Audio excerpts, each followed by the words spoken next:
Personal finance ম্যানেজমেন্টের গুরুত্ব। Personal finance management যে কতখানি ইম্পর্টেন্ট, এটা যদি আসলে আপনি একবার শিখে যান তখনই আপনি বুঝতে পারবেন। কথায় আছে যে একটি ছোট ফুটো একটি জাহাজ এগিয়ে যাওয়ার জন্য যথেষ্ট। তার মানে আপনার যদি অনেক বেশি খরচ করার অভ্যাস থাকে, মানে আপনি যদি অযথা খরচ করেন, তাহলে আপনার সেই ছোট ছোট খরচগুলা কিংবা বিভিন্ন সময় যে ছোট ছোট খরচ করছেন, সেই খরচগুলাই কিন্তু আপনার পকেটের অবস্থা খারাপ করে দিতে পারে আস্তে আস্তে। কারণ আপনি যখন কোনো বিপদে পড়লেন তখন কিন্তু আপনি আসলে আপনার হাতে কোনো টাকা পাবেন না।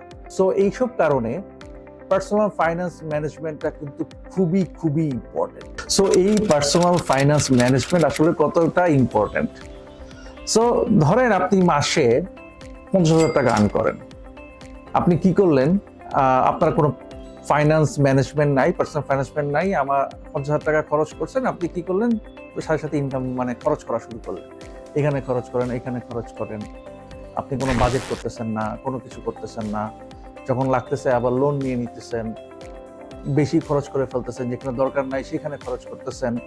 তারপর দিন শেষে কি হইতেছে দেখতেছেন যে মাসের 20 তারিখের 15 তারিখের পরে 20 তারিখের পরে আপনার হাতে টাকা পড়তেছে না।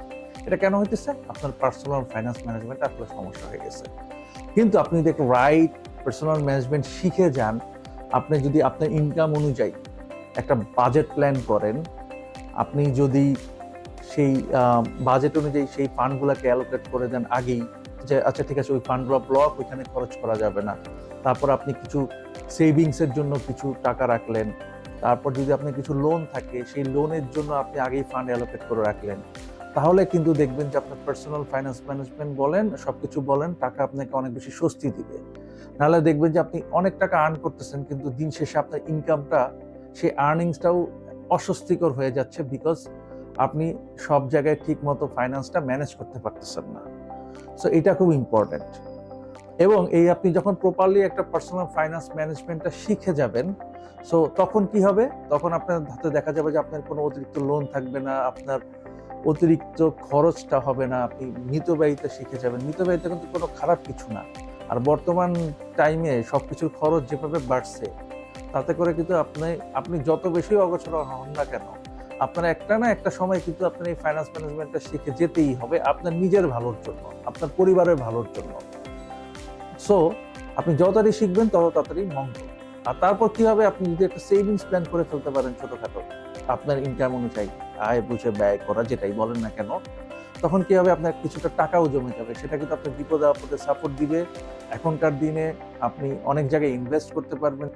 আমরা যেহেতু life of Yasir consultancy investment consultancy নিয়ে কাজ করি, সো আপনি যদি চান যে আপনার সেভিংসের একটা পোর্শন আমাদের মাধ্যমে আপনারা ইনভেস্ট করবেন বিজনেসকে, আমরা আপনাকে অ্যারেঞ্জ করে দিব, তাহলে আপনারা কিন্তু আমাদেরকে সাথে যোগাযোগ করতে পারেন, আমাদেরকে ইনবক্স করতে পারেন।